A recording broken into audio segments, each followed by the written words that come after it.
सास और नखरीली बहू। कमला ने पति के जाने के बाद अकेले ही शिवा और सुधा को बड़ा किया था। पति सरकारी दफ्तर में काम करते थे, इसलिए कमला को वही नौकरी मिल गई थी। शिवा होनहार था। उसने 15 वर्ष की आयु में ही पिता की जिम्मेदारी संभाल ली थी, पर होनी तो होकर ही रहती है। इतवार का दिन था। माँ, मैं पास वाले मार्केट जा रही हूँ, कुछ लाना है तो बता दो। नहीं, कुछ नहीं लाना, लेकिन बेटा जल्दी आ जाना। थोड़ी देर के बाद फोन की घंटी बजी। उधर से आवाज आई, हेलो जी, ये सुधा के घर के नंबर है। हाँ हाँ बोलिए, क्या बात है? मैं सुधा की माँ कमला बोल रही हूँ। जी, आपकी बेटी का एक्सीडेंट हो गया है, जल्दी आइए। शिवा, जल्दी चलो बेटा, सुधा का एक्सीडेंट हो गया है। माँ, कहाँ गई थी दीदी? पास वाली मार्केट तक ही तो गई थी मेरी बच्ची। दोनों के वहां पहुंचने से पहले ही सुधा की सांसें थम गई थीं। रोते कलपते सब कुछ किया। कमला और शिवा को इस सदमे से उबरने में कई साल लग गए। शिवा की शिक्षा पूरी हो गई। उसने MBA करके नौकरी कर ली। शिवा, 5 साल में ही मैं रिटायर हो जाऊंगी। एक अच्छा सा रिश्ता आया है, तुम लड़की देख लो तो मैं शादी के लिए हाँ कर दूं। माँ, अभी मैं शादी नहीं करना चाहता। एक बार लड़की से मिल तो लो। ठीक है माँ, आने वाले शनिवार को मिल लेंगे।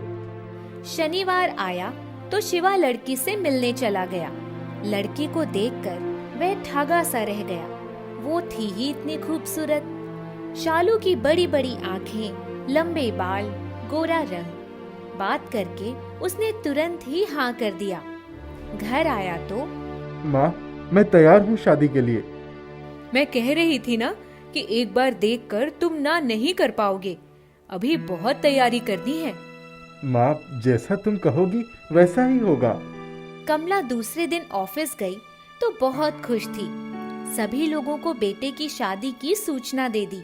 कुछ ही दिनों में शादी भी हो गई। बहू शालू आई तो कमला की खुशी का ठिकाना नहीं था। शिवा तो पहले से ही शालू का दीवाना हो चुका था। एक हफ्ते बाद जब सभी रिश्तेदार चले गए तो शालू की मम्मी सरला और पापा रमाकांत ढेर सारा सामान लेकर आए। मम्मी, मुझे अपने साथ ले चलिए, मुझे यहाँ बहुत घुटन होती है। क्यों, क्या हुआ? शिवा ठीक तो है ना? हाँ मम्मी, वो तो ठीक है, पर उसकी माँ। कुछ कहा क्या उन्होंने? कहा कुछ भी नहीं, पर शिवा हर बात में उनसे राय मशवरा करते हैं। मैंने कहा चलो मूवी देखने चलें, तो उन्होंने कहा मम्मी से पूछकर बताता हूँ। चलो मैं भी बात करती हूँ। शिवा, शालू को कहीं घुमाने लेकर नहीं जाते? आजकल की पढ़ी लिखी लड़कियों को इतने दिनों तक घर में बैठे रहने की आदत नहीं होती है ना। मम्मी जी, अभी तक तो सभी रिश्तेदार घर में थे, अब लेकर जाऊंगा।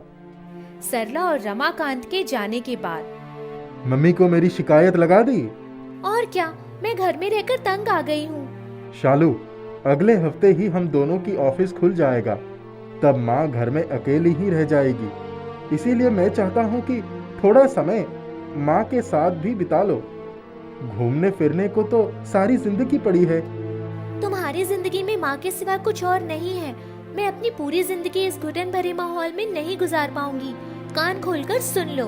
अच्छा बाबा, नाराज मत हो, आज शाम को ही चले जाएंगे फिल्म देखने। अब तो खुश हो जाओ। चलो चाय बनाते हैं, माँ को भी अपने हाथ की चाय पिलाते हैं और खुद भी पीते हैं। मुझे कोई चाय वाय नहीं पीनी है। जाओ, तुम ही बनाओ और अपनी माँ के साथ बैठकर पी लो। शिवा उठकर माँ के पास चला जाता है। माँ ने पहले से ही चाय चढ़ा दी थी। वो बोली, अरे तुम यहाँ क्यों आए? मैं चाय लेकर आ तो रही थी। जाओ अपने कमरे में जाओ, मैं आ रही हूँ। नहीं माँ, मैं यहीं चाय पीऊंगा। क्या हुआ? कोई झगड़ा हुआ क्या तुम दोनों के बीच? नहीं माँ, उसको फिल्म देखने जाना था।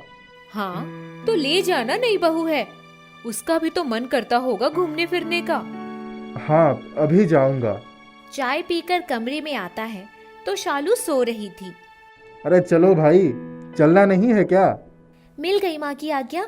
मुझे नहीं रहना ऐसे घर में जहाँ सांस भी माँ की आज्ञा के बिना न ली जा सकती हो, और मुझे कहीं नहीं जाना।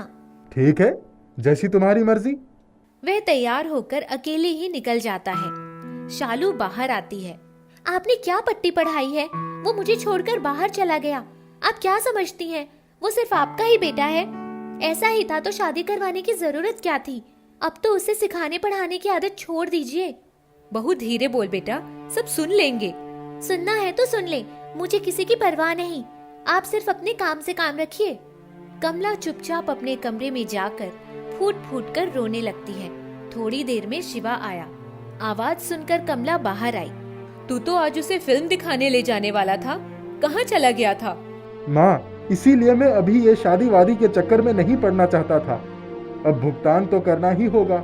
नहीं शिवा, अभी नई नई आई है, थोड़ा वक्त लगेगा उसे यहाँ सामंजस्य बिठाने में, तो चिंता मत कर। तभी फोन की घंटी बजती है। हेलो, आप अपने बेटे को समझा दीजिए, वरना हम अपनी बेटी को आज ही लेकर आ जाएंगे। अरे क्या हुआ, इतना नाराज क्यों हो रही हैं? अभी नई नई शादी हुई है, कुछ समय बच्चों को साथ रहने दीजिए। वक्त के साथ सब ठीक हो जाएगा। मेरी बेटी बहुत नाजों में पली है, उसके पापा ने आज तक उससे ऊंची आवाज में बात नहीं की। आप लोगों ने समझ क्या रखा है? ठीक है। कमला समझ गई थी कि ये शादी नहीं चलेगी। उन्होंने शिवा को कुछ नहीं बताया। चुपचाप खाना बनाकर दोनों को आवाज देने गई तो भीतर घमासान मचा हुआ था। शालू अपने कपड़े सूटकेस में डाल रही थी और रोती जा रही थी। बहू, ऐसे रूठकर मायके नहीं जाते। आप चुप रहिए, निकल जाइए मेरे कमरे से। सारे झगड़े की जड़ तो आप ही हैं। मुझे अभी मायके जाना है।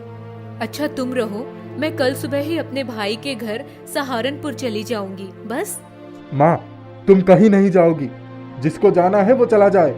इतने नखरे अपने माँ बाप को दिखाए। मुझे भी नहीं रहना है इसके साथ। तभी गाड़ी रुकने की आवाज आई और शालू अपना सूटकेस उठाकर चल पड़ी। किसी ने रोका भी नहीं। माँ, वो अमीर बाप की बिगड़ी हुई अमीरजादी है। जाने दो, हम पहले भी तो रह ही रहे थे ना। चिंता मत करो, अपने आप सब कुछ ठीक हो जाएगा। दूसरे दिन। माँ, खाना बना दो। मैं सोच रहा हूँ ऑफिस चला जाता हूँ। ठीक है। शिवा ऑफिस चला गया। तब कमला ने शालू के घर पर फोन किया। हेलो, हाँ कहिए, किससे बात करनी है? बहन जी, शालू से बात करवा दीजिए। आपको जो कहना है अपने बेटे से कहिए। मेरी बेटी शॉपिंग पे गई है, आइंदा फोन मत कीजिएगा। कमला धम से सोफे पर बैठ गई। अपने बेटे का घर बसाने चली थी, बसने से पहले ही उजड़ता दिख रहा है। शालू अपनी सहेलियों के साथ घूम फिर कर आई। तेरी सास का फोन आया था, मैंने खूब खरी खोटी सुना दी। तभी रमाकांत जी आए। सरला, तुम्हारी जैसी माँ हो तो किसी लड़की को दुश्मन की जरूरत नहीं है। माँ अपनी बेटी को सही दिशा दिखाती है, तुम उसका घर उजाड़ने पर तुली हो। आप तो चुप ही रहिए। आपको दिख नहीं रहा बेटी कितनी उदास है? हाँ हाँ, तभी तो वो सहेलियों के साथ शॉपिंग करती हुई घूम रही है। रमाकांत जी बड़बड़ाते हुए चले गए। शिवा ऑफिस से वापस आया। माँ, मैं सोच रहा हूँ ऑफिस से ट्रांसफर लेकर कहीं दूर चला जाता हूँ। तुम क्या कहती हो? जैसे तुम ठीक समझो। शिवा अपनी माँ को लेकर बिना किसी को खबर किए बैंगलोर चला गया। शालू अपनी नौकरी में मस्त थी, उसे कोई परवाह नहीं थी। 2 साल बीत गए, किसी ने किसी के बारे में जानने की कोशिश नहीं की। एक दिन जब शालू ऑफिस में बैठी थी, तभी फोन की घंटी बजी। हेलो, मैं शिवा बोल रहा हूँ। मैंने तलाक का नोटिस भिजवा दिया है, साइन करके दे देना। ठीक है। घर आकर उसने माँ को बताया। रमाकांत जी ने सुना तो उसी समय उन्हें सदमा लगा और वो चक्कर खाकर गिर पड़े। अस्पताल भी नहीं पहुंच पाए और रास्ते में ही दम तोड़ दिया। क्रियाकर्म हो गया था। सारे रिश्तेदारों की भेदती हुई नजरें शालू पर टिकी हुई थी। सबके जाने के बाद, माँ, अब हम कहाँ जाएंगे? सरकारी बंगला भी चला जाएगा। बेटी, अब तू तलाक के पेपर्स पर साइन मत करना, लौट जा उसके पास। तेरे पापा की आखिरी इच्छा यही थी। माँ, अब मैं किस मुंह से लौटूंगी? पिछले 2 सालों में तो खैर खबर भी नहीं ली उन लोगों की। अपनी सास के पैर पकड़, माफी मांग, कुछ भी कर। शिवा को रमाकांत जी के मरने की खबर मिली तो माँ को लेकर आया। माँ जी, मुझे माफ कर दीजिए। पापा सही कहते थे, गलती मेरी थी। मैंने पापा को खोकर बहुत कुछ सीख लिया। कमला ने उसे गले से लगा लिया। सारे गिले शिकवे दूर हो गए। उसके बाद से शालू ने अपनी सास के साथ कभी भी ऊंची आवाज में बात तक नहीं की। घर बस गया था। गरीब सास और अमीर बहू। कैलाशनाथ सोफे पर बैठकर चाय की चुस्कियां ले रहे थे। उनकी धर्मपत्नी माधुरी भी वहां आकर बैठ गई। बहू ने चाय बहुत अच्छी बनाई है। इसका मतलब यह है कि वो भी रसोई में जाती रही होंगी। अमीर घर से आई है, चाय में मसाला डालती है, हमारे खर्चे बढ़ा रही है। जो भी हो, चाय में स्वाद है।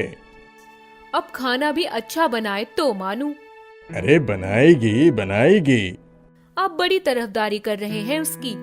मैं क्या बुरा खाना बनाती हूँ? अब ये किसने कह दिया? तुम बहुत दिन तक खाना बना चुकी हो, अब आराम करो। अब बहू के हाथ के खाने का समय आ गया है। इतने में बहू श्वेता आ गई। पापा जी, मम्मी जी, यह लीजिए, बिस्किट खा लीजिए। नमकीन और लाऊं क्या? नहीं नहीं, अब हमें कुछ नहीं चाहिए। जाओ तुम भी चाय पी लो। देखो बहू कैसे मटकती हुई जा रही है। दौलत की गर्मी है, धीरे धीरे उतर जाएगी। कुछ दिन बीत गए। श्वेता बहू अपने पति संजय के पास चली गई। सुनिए जी, महीना पूरा होने में 10 दिन बाकी है और चावल दाल मसाले समाप्त हो रहे हैं। बजट कुछ बढ़ गया है, मुझे बैंक से रुपए निकालने होंगे। अब बड़े घर से बड़ी बहुरिया आई है तो खर्चे भी बढ़ेंगे ही। मम्मी, हमारी लाइफस्टाइल कुछ तो बदल रही है, अच्छी बात है। अच्छी बात है, रकम भी अच्छी लगेगी, उसके लिए भी तैयार रहना। बहू श्वेता समझ चुकी थी कि धन की कमी के कारण यह लोग खर्च में कटौती की बात सोच रहे हैं। उसने अपने पास रखे हुए कुछ रुपए घर के सामान के लिए लगा दिए। अरे श्वेता, तुम कब तक अपने मायके के पैसे लगाती रहोगी? हमें अपने पैरों को अपनी चादर में सिकोड़ कर रखना होगा। अरे बेटा, आज यह पैसे लगा रही है, कल इसी बात का ताना मारेगी और हमें सुनना पड़ेगा। हाँ मम्मी, सही कह रही हो। अमीर लोग बड़े घमंडी होते हैं। यह अपनी अमीरी का रुतबा दिखाकर हमें हमेशा दबाने की कोशिश करेगी। माँ, इसकी लगाम कसकर पकड़ना, वरना ये सर पर चढ़ जाएगी। बेटा तुम चिंता मत करना, मैं इसको सही कर दूंगी। बस तुम्हारे पापा बीच में टांग न डाले तो अच्छा है। समय बीतता गया। माधुरी कुछ रुपए अपने पास छुपा लेती है, इसीलिए खर्चे का सही बजट सामने नहीं आ पाता। कई बार श्वेता ने बिना कहे ही घर के खर्चे के लिए अपने पास के रुपए लगा दिए। उसे मायके से पापा और भाइयों से भी बहुत रुपए मिल जाता था। एक दिन श्वेता ने अपने पति संजय से खुलकर बातचीत की। देखिए, घर का खर्च बढ़ गया है, महंगाई भी बढ़ गई है। इसके बारे में मैं क्या कर सकता हूँ? यह सब मेरे बस का नहीं है। माँ से बात किया करो। देखिए, मैं तो राह निकालने की बात कर रही हूँ, आप नाराज मत होइए। मैं चाहती हूँ कि एक छोटा व्यापार किया जाए और उससे आमदनी बढ़ जाएगी। मेरे पापा और भैया पैसों की मदद के लिए तैयार हैं। हम सूरत से साड़ी मंगवाकर यहाँ दुकान में बेचेंगे। दुकान का किराया और साड़ी का स्टॉक लेने के लिए बहुत पैसा लगेगा। मुझे सारा पैसा मिल जाएगा। ठीक है, फिर जब सारी व्यवस्था है तो फिर आगे बढ़ने में हर्ज ही क्या है। श्वेता क्लोथ स्टोर्स के नाम पर किराए पर एक दुकान खुल गई और उसका हिसाब किताब श्वेता रखने लगी। दुकान अच्छी चलने लगी और घर का खर्च भी सही ढंग से चलने लगा।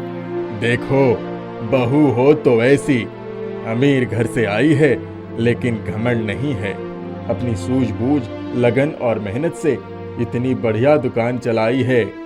मायके के दम पर इतराती है, वरना सारी हेकड़ी निकल जाती।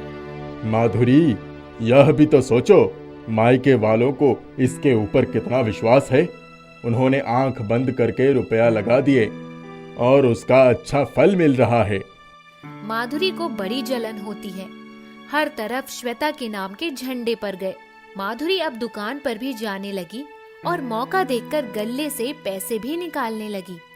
वह रुपए घर में छिपाकर रखने लगी थी। आजकल दुकान में प्रॉफिट कम हो गया है। साड़ियाँ तो बहुत बिक रही हैं। आखिर पैसा जा कहाँ रहा है? श्वेता जी, अब मैं छोटे मुंह क्या कहूँ, सीसीटीवी फुटेज में सब कुछ है। आप ही देख लीजिए श्वेता ने जब सीसीटीवी फुटेज खंगाले तो माँ जी के द्वारा चोरी किए हुए रुपए की बात सामने आई। अब तक 50,000 रुपए का गमन हो चुका था। श्वेता ने अपनी सासू माँ से कुछ नहीं कहा। वह चुपचाप उनके पैसे रखने की जगह चेक करती रही। कैलाश बाबू कुशल खिलाड़ी थे। उन्होंने सब कुछ भांप लिया था। वह जान गए थे कि माधुरी श्वेता को नीचा दिखाने के लिए सब खेल खेल रही है। एक दिन श्वेता ने हिसाब मिलाया तो पता चला अब तक 25,000 रुपए का घाटा हो चुका है। बड़ी चली थी बिजनेस करने के लिए, सब घाटा करा कर रख दिया। बिजनेस करना सबके बस की बात नहीं। अब यह घाटा श्वेता ही पूरा करेगी। जब घाटे की बात सामने आई तो कैलाश बाबू ने माधुरी द्वारा छिपाए हुए रुपए की पोटली निकालकर सबके सामने रख दिया। आप सब लोग समझते हैं कि दुकान में घाटा हुआ है। यह देखो, सारे मुनाफे की रकम माधुरी ने बहुत सहज कर रखी है ना माधुरी? माधुरी को काटो तो खून नहीं। वह ज्यादा कुछ बोल नहीं पाई। श्वेता ने स्थिति संभाल ली। माँ जी का दिमाग हम सबसे ज्यादा चलता है। घर की बड़ी होने के कारण इन्होंने बहुत चतुराई के साथ इतनी अच्छी बचत करके दिखा दिया कि नारी शक्ति पुरुषों से कम नहीं होती। नारी शक्ति जिंदाबाद, नारी शक्ति जिंदाबाद।